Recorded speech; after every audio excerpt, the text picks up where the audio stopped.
Farmer भाइयों नमस्कार। आज की वीडियो जो मैं लेकर आया हूँ, आज की वीडियो हम इस टॉपिक के ऊपर बना रहे हैं भी हमें कौन सी फ़ीमेल है रखनी चाहिए और कौन सी नहीं रखनी चाहिए।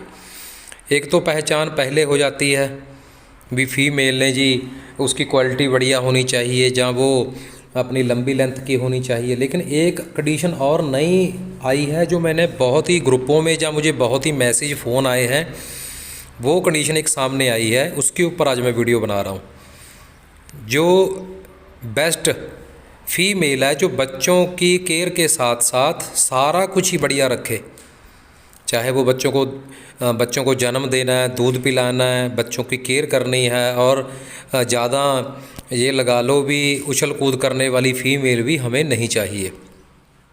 तो जो आज की वीडियो है इसी के ऊपर है, जुड़े रहना साथ में। और जो मेरे चैनल के ऊपर नए हैं, चैनल को सब्सक्राइब करो, साथ लगे घंटी के बटन को दबाओ। और लाइव आपके सामने चल रही है डिलीवरी। ये हमारे फार्म की बेलारूस नस्ल की फ़ीमेल है, पहले ब्यात में है। 1 क्विंटल 40 किलो इसका वज़न है। ये साथ में डिरोग बैठी है, 2 मंथ की क्रॉस है। और ये फ़ीमेल हमने 1 क्विंटल 15 किलो के ऊपर क्रॉस करवाई थी। और अब बात करते हैं कैसी फ़ीमेल रखनी चाहिए कैसी नहीं। डिलीवरी फ़ीमेलों की अक्सर आपने देखी है, बहुत बढ़िया होती है, डिलीवरी हो जाती है, बच्चे आ जाते हैं, बच्चों की केयर भी हो जाती है। लेकिन क्या होता है, डिलीवरी के दूसरे दिन काफ़ी कंडीशनें ऐसी आई हैं, डिलीवरी के दूसरे दिन फ़ीमेल या तो बच्चों को पढ़ने लग गई, बच्चों को खाने लग गई, और मालिक पास जाता है तो मालिक को काटने आ रही है, बच्चों को हाथ नहीं लगाने दे रही। और उसके बाद ऐसी फ़ीमेल का क्या करें। तो देखो, पहली बात तो यही है भी फ़ीमेल तो फायरिंग रेट में ही होनी चाहिए। जैसे ये जो फ़ीमेल पड़ी है, हमारे साथ भी दुर्घटना हुई है। जो ये फ़ीमेल पड़ी है, ये फ़ीमेल ने डिलीवरी के समय इतनी शांत स्वभाव की लग रही थी भी ऐसी फ़ीमेल है ही नहीं। इस फ़ीमेल ने 12 बच्चों को जन्म दिया, 7 बच्चे अभी तक हो चुके हैं। टोटल 12 बच्चों को जन्म दिया इस फीमेल ने।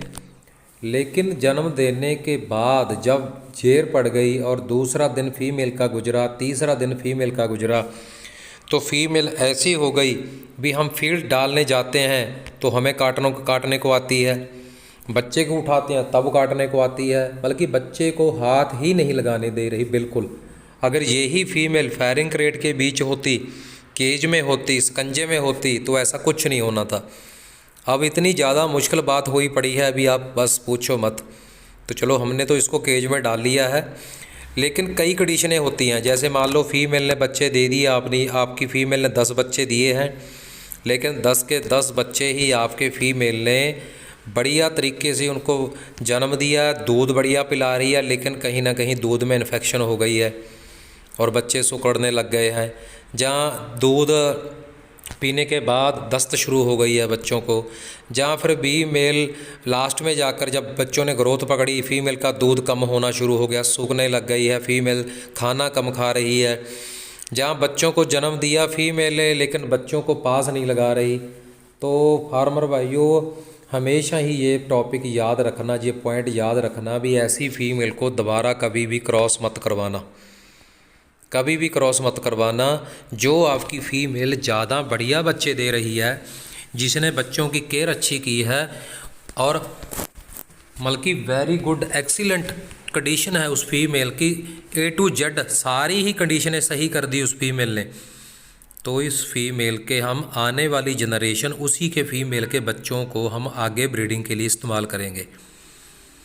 जब हम नई नई ब्रीडें डालने लग जाते हैं अपने फार्म में, जैसे हमने किया, तो ये फ़ीमेल, अब बच्चे तो इसके ठीक हैं, लेकिन ये फ़ीमेल बच्चों को उठाने नहीं दे रही बिल्कुल।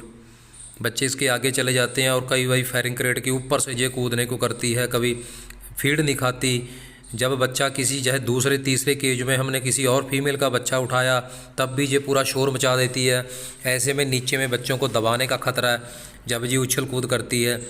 तो ऐसी फ़ीमेल को भाई रखने की ज़रूरत ही नहीं है। नेक्स्ट समय उस फीमेल को क्रॉस मत करवाना, कटिंग के रास्ते निकालो उसको।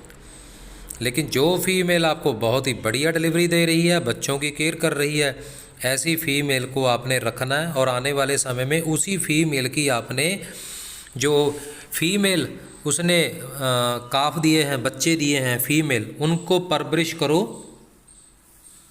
उनकी परवरिश करो आप छोटे बच्चों की, उनको गिल्ट वगैरह के रूप में रेडी करो और उनसे ब्रीडिंग करवाओ फिर। क्योंकि मैंने देखा है काफ़ी फार्मर भाइयों ने ये बताया भी हमने जी फ़ीमेल क्रॉस करवा ली थी। वैसे तो हमारे पास भी ऐसी फ़ीमेल है जिससे हमने जी ऊपर आप वीडियो देख रहे हो, लास्ट में जी आप वीडियो देखोगे, जिस फीमेल से मैंने काम शुरू किया था 9वें ब्यात में है, ये हमने अपने घर में ही रखी हुई है। इसके साथ में ये डिरोक फीमेल फिर रही है, अब लास्ट में मैं आपको दिखाऊंगा वीडियो के। ऐसी फीमेलें भी हैं जो बहुत ही बढ़िया डिलीवरी देती हैं, बच्चों की केयर अच्छी करती हैं। तो वो फीमेल अब मैं 9वीं ब्यार क्रॉस हो चुकी है, वो उससे ही मैंने काम शुरू किया था, उस फीमेल से। ऐसी फीमेलें हम रखेंगे अपने फार्म में। जो आपको लग रही है अभी फीमेल टॉप क्लास है, उसकी आगे जनरेशन लेकर आओ, उस फीमेल को क्रॉस करवाओ।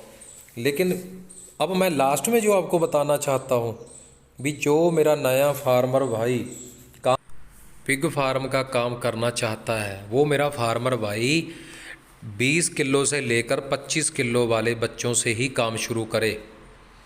क्योंकि डिलीवरी की आपको अच्छी तरह से नॉलेज नहीं होगी, आप उसकी डिलीवरी नहीं करवा सकते। बहुत ज़्यादा मोर्टेलिटी बच्चों में हो जाती है, बहुत ही ज़्यादा बारीकियां हैं डिलीवरी करवाने में, उनकी केयर करने में, बच्चों को संभालने में। आप नए होगे इसलिए आप प्रेग्नेंट फीमेलों से काम कभी मत शुरू करना।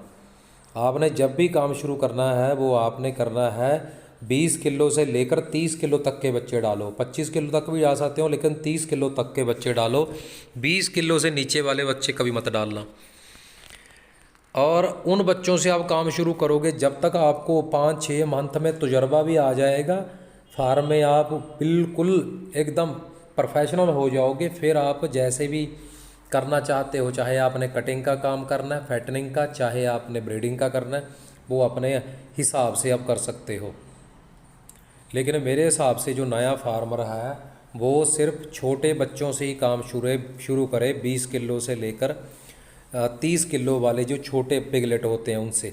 क्योंकि ये फीमेल अब जो बंदा पुराना है, फीमेल की केयर करनी, उसको इंजेक्शन लगाने, बच्चों की केयर करनी, कल को बच्चों को दस्त वगैरह हो जाती है, बच्चों की डिवार्मिंग करनी, फीमेल की फिर दोबारा केयर आ जाती है। फिर उसके बाद कब उसको खस्सी करना है, कब डिवार्मिंग करनी है, कब आयरन लगना है, कब बी कम्प्लेक्स लगना है, उसके बाद फिर वीनिंग कब होनी है, फीमेल की दोबारा डिवार्मिंग कब होनी, ये बहुत ही लंबा चक्कर है, लंबा प्रोसेस है।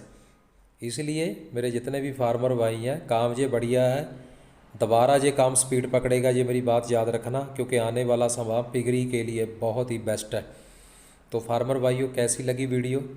अच्छी लगी तो प्लीज़ ज़्यादा से ज़्यादा वीडियो को शेयर किया करो ताकि जो नए फार्मरों तक पहुंच पाए। और ठीक है, मिलेंगे और एक नई वीडियो में। तो आप ये लास्ट में देखो, जो फीमेल मैंने 9वीं बार क्रॉस कराई है, जिससे मैंने काम कुछ जिस जानवरों से मैंने काम शुरू किया था, तकरीबन उनमें से एक ही मेरे पास फीमेल बची है। अब ये बैठी है सामने, ये सामने बैठी है, ये 9वीं बार में क्रॉस है। 8 बार जी ब्याह चुकी है और इसका रिज़ल्ट 14, 15, 16 बच्चों को आया है। तो इस बार जब ये ब्याएगी फिर आपको दिखाएंगे। ये है हमारी डिरोक फीमेल, इसने 10 बच्चे दिए थे, अभी ये क्रॉस नहीं हुई, अभी विनिंग करवाई है बच्चों की। तो ये मेरा यहाँ घर में रखे हुए थे हमने अपनी भैंसें वगैरह, वहाँ पर हम इस फीमेल को ले आए हैं। क्योंकि वो जानवरों की कोई कीमत नहीं होती जिससे आदमी कामयाब हुआ हो। जैसे जैक्स तो हमारा चला गया। चलो ठीक है भाइयों, नई वीडियो में फिर आपसे मिलेंगे।